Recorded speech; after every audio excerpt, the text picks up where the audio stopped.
ఆ అమ్మాయిలు పాతికేళ్లు వచ్చినా పెళ్లి చేసుకోకుండా ఇంకా కొంతకాలం స్వేచ్ఛగా జీవితాన్ని గడపాలనుకుంటున్నారు. భర్త పైన ఆధారపడకుండా తమ కాళ్లపై తాము నిలబడగలమని నిరూపించుకోవాలన్న తాపత్రయంలో ఉన్నారు. కానీ వివాహం జరిపించడం తల్లిదండ్రుల బాధ్యత కదా. అందుకే మంచి వరుణ్ణి చూపిస్తాం, వివాహం చేసుకో, లేదా ప్రేమిస్తే చెప్పు పెళ్లి చేస్తాం అని బతిమాలుతున్నారు. అయితే వివాహం ఇప్పట్లో చేసుకోవడం ఇష్టం లేని అమ్మాయిలు ఈ సమస్యకు పరిష్కారంగా ప్రేమికుడిని మొగుడిని అద్దెకు తెచ్చుకుంటున్నారు. ఒక్కరు కాదు, ఇద్దరు కాదు, వేల మంది ఇలాగే అడగడంతో బాయ్ ఫ్రెండ్స్ ని సప్లై చేసే ఏజెన్సీలు వెలిసాయి తెలుసా. అది ఎక్కడో ఆ సంగతేంటో తెలుసుకుందాం. భలే ఇంట్రెస్టింగ్ గా అనిపిస్తుంది. చైనా యువతులు చాలా మంది తమ ఇంటికి దూరంగా నగరాల్లో చదువుకుంటున్నారు, ఉద్యోగాలు చేసుకుంటున్నారు. ఈ లోపల పెళ్లి వయసు రావడంతో వివాహం చేసుకోమని తల్లిదండ్రుల నుంచి ఒత్తిడి పెరిగిపోతోంది. ఇప్పట్లో పెళ్లి చేసుకోవడం ఇష్టం లేని అమ్మాయిలు బాయ్ ఫ్రెండ్ ను అద్దెకిచ్చే సర్వీసులను ఆశ్రయిస్తున్నారు. అందంగా మంచి పర్సనాలిటీతో ఉండే అబ్బాయిలు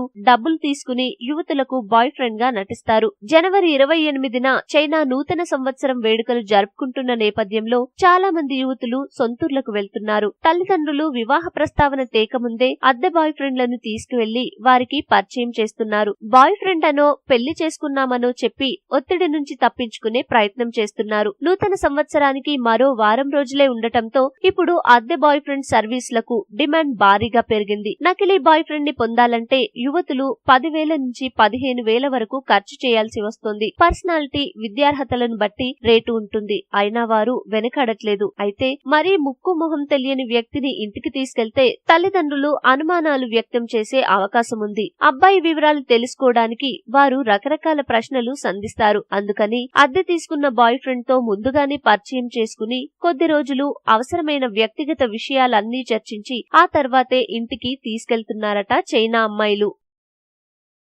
మీకు ఈ వీడియో నచ్చితే లైక్ చేయండి, మీ ఫ్రెండ్స్ తో షేర్ చేసుకోండి, కానీ సబ్స్క్రైబ్ చేయడం మాత్రం మర్చిపోకండి. Thanks for watching.